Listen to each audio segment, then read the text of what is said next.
If you have been here this week, you know that Bill and Susan are talking about the holding environment this week, this whole month, actually. And if you haven't seen it, don't worry, it's all recorded. So you have an opportunity to go to the site and rewatch the video. And I highly recommend you watch Bill's talk on Monday. So today I made some notes here. Let me just pull them out so I can share them with you all. So I would like to talk about the holding environment. And many of you may be familiar with this. Bill and Susan come back to this topic every couple of months. If you don't know, don't worry. I will offer a brief introduction to what this is about. And this is what this month is about, the holding environment. And the one thing that I would like to focus on today is about the physical aspect of our holding environment, right? Just the physicality of things. As you know, we are all embodied beings with our five senses. We see, hear, taste, touch, smell, and everything that we perceive will create an impression on us. It can be either a welcoming, positive impression, or it can be a tense impression that may create some sort of dislike. And this impacts our mood and how we feel with ourselves and with others. So I think that, of course, the inner environment is really important, the attitude of care that we have with ourselves and our minds, our emotions, our hearts. But how about the space where we are? So I hope that by the end of my short talk here with you all, you can have more awareness about the physical spaces that you inhabit, especially where you meditate, where you do your mindfulness practices. And if you already have a nice space that inspires you and soothes you, that's really good.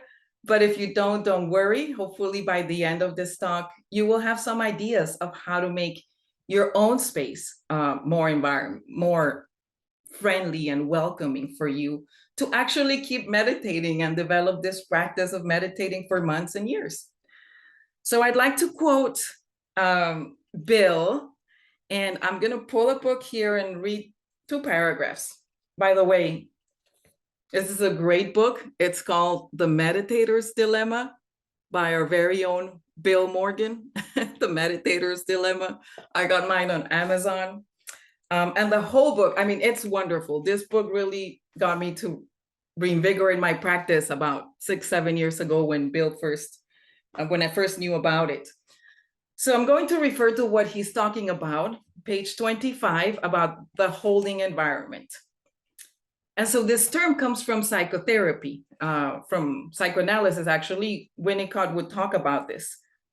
One of the elements that ensures successful psychotherapy, which is a relational activity, turns out to be essential to meditation, even though that's a more internal process. And the absence of that element in meditation explains much of the struggle that Westerners have when they try to meditate. Bill continues to say, I discovered this crucial ingredient as I was reading the work of 20th century psychoanalyst Winnicott. In analyzing what made therapy successful, he found that to be truly healing, the therapeutic relationship had to include the quality of attentive caring that a responsive adult has for her child. Winnicott used the phrase holding environment to capture this necessary nurturing element of therapy. Today, the holding environment is considered by most therapists to be essential to productive therapy. So I'm a psychotherapist also, like Bill and Susan and many of our colleagues here. I myself have been to therapy also as a client and as a therapist. And of course, the connection with the person, how we feel listened to is super important. But how about the space, right, where we are welcome physically and also on Zoom? Do we feel comfortable? Do we feel safe? Does it feel inviting? That matters, right? So Bill continues to say, as I work with struggling meditators, the parallel of the holding environment to meditation became clear to me. Like therapy, meditation is inner relational work. And while there is no therapist involved, meditators need a nurturing, attentive relationship with themselves. I now use the phrase holding environment in my teaching to refer to the nurturing inner environment that is essential to meditation. And so again, I would just like to reference Bill's talk on Monday, where he goes more into it. And then the rest of the month, we'll be talking about the holding environment. So when I first heard Bill and Susan talk about this years ago, it really opened up a door for me because I used to have a meditation cushion. It's back here. You'll see it in a moment. But it was like in a little corner in my bedroom, right? Where I live with my husband. And so I would just meditate there, come in and out, but it wasn't really comfortable. I mean, it was, but I would be like, hey, please be quiet. I'm going to meditate. And then if he was watching TV or something, I felt I was interrupting. It didn't really feel cozy. So the first time I heard Bill and Susan talk about this, I thought, well, let me just take a little bit more space and maybe even find a place in the home that is more private. So I started finding spaces that were more conducive to privacy and just being able to settle down with more ease. Now I'm going to show you in a moment my own space here. I'm very grateful that I live in a house that had this basement, which there was plenty of space here. And this used to be like a storage room. And about, I think it was like a year and a half ago when Bill and Susan went again over the holding environment, I thought, why don't I just take that little room and turn it into a meditation room, right? My husband calls it Fabiola's she den.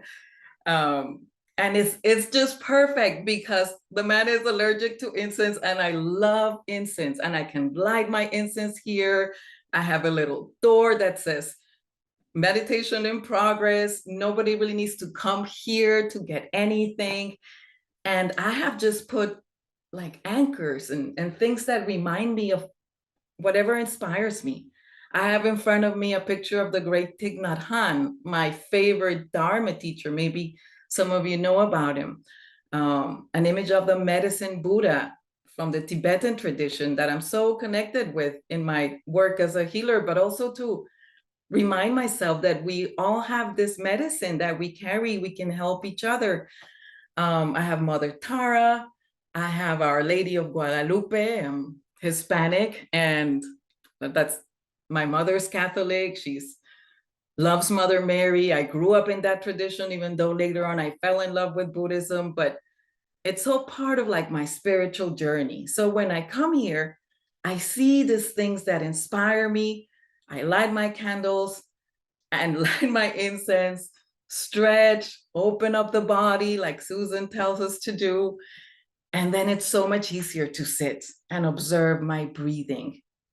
And this has been a game changer, right? I really, honestly, in the last year, I've realized that I meditate even more because I like being here.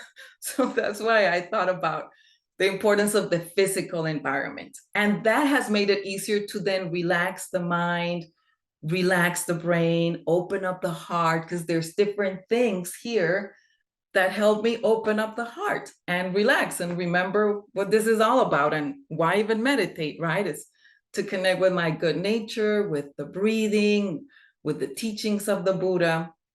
So I'll show you my space in a second. But before, I wanted to just name 4, and this is also in Bill's book, 4 qualities that are part of a wholehearted holding environment.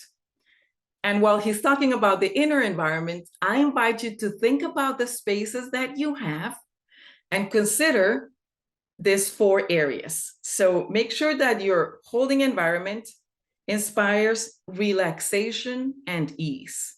Now, my walls here are like lavender and blue. That's very relaxing for me. Relaxation and ease, playfulness and delight. Bring things that you love, that are beautiful, that get playful for you. So I have a little Wonder Woman and Frida Kahlo that remind me of playfulness, creativity, my own inner child.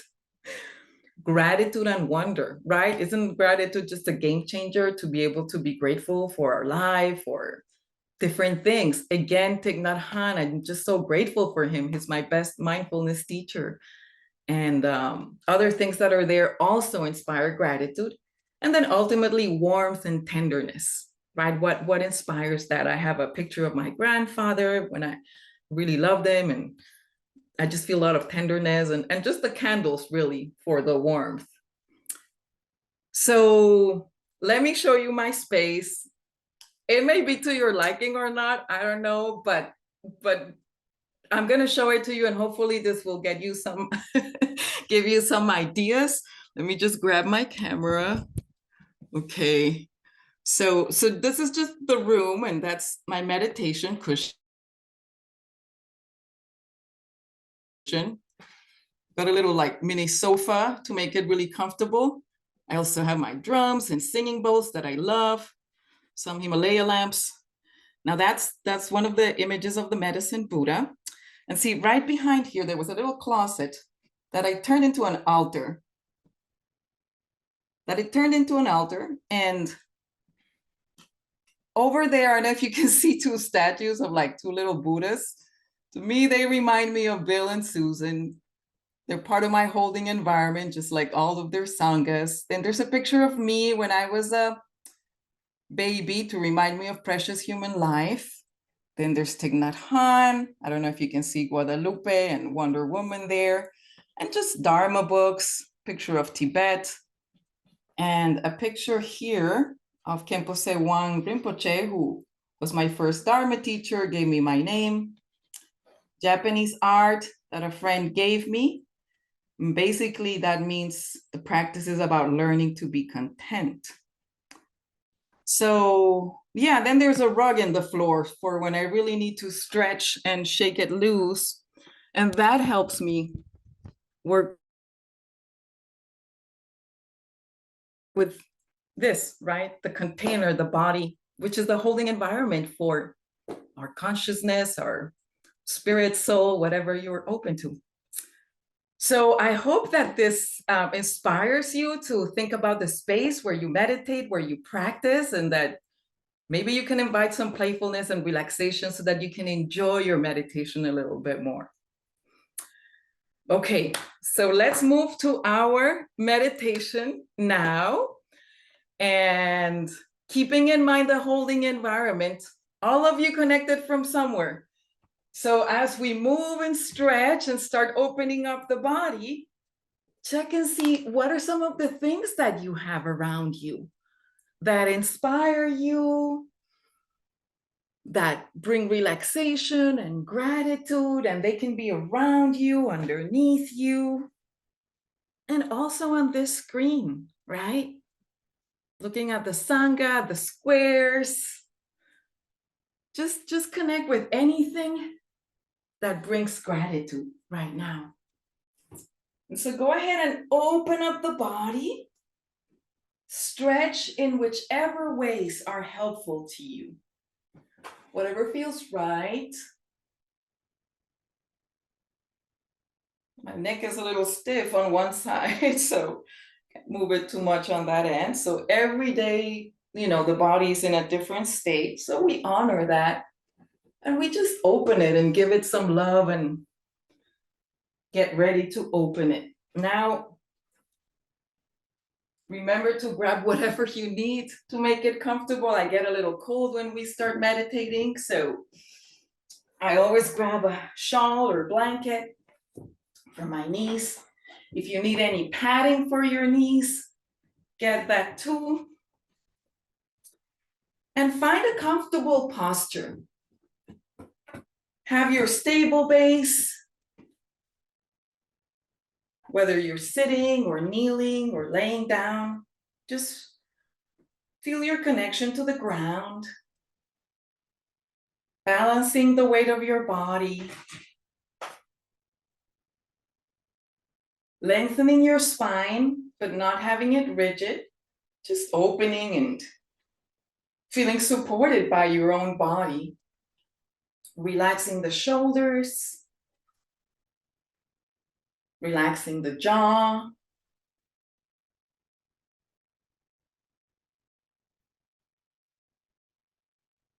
and inviting some breaths just to start bringing the awareness more and more into the body here and now. And feeling how you're being held in the space by the furniture, the floor, and underneath by the structure of the building that you're in, and ultimately by Mother Earth. She's holding us all. And also feel the energetic connection between us, how we all hold each other here. And returning to your breath, your rib cage, your body, your arms. And connecting to the breath itself, which is holding us from moment to moment, from inhalation to exhalation. And so enjoy your breathing practice, opening up the heart with gratitude for having this opportunity to be here together with the rest of us, together and alone, as we can practice together.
And just softening a little more.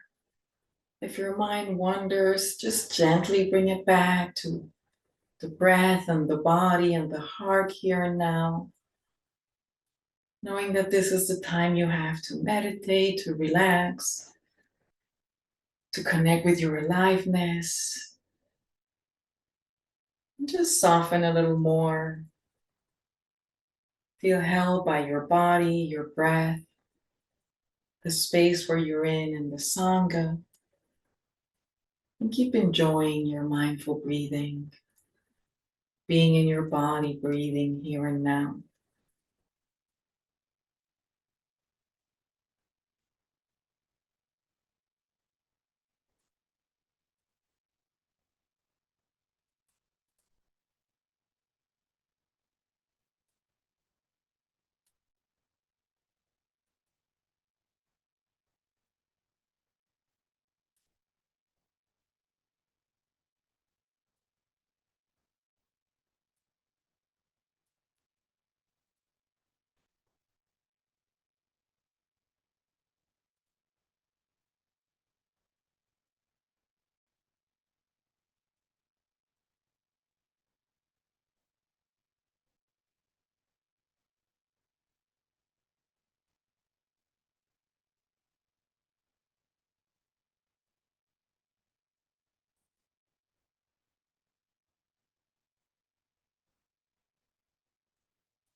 And in this last minute of our meditation together, just becoming aware of your body that holds you, your feet and toes, your legs, your torso, your arms, your head, your chest, just softening and connecting with the physicality of your own body,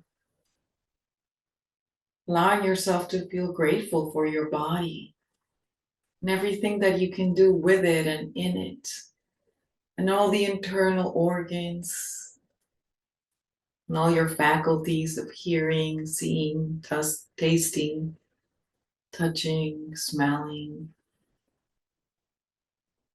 and breathing.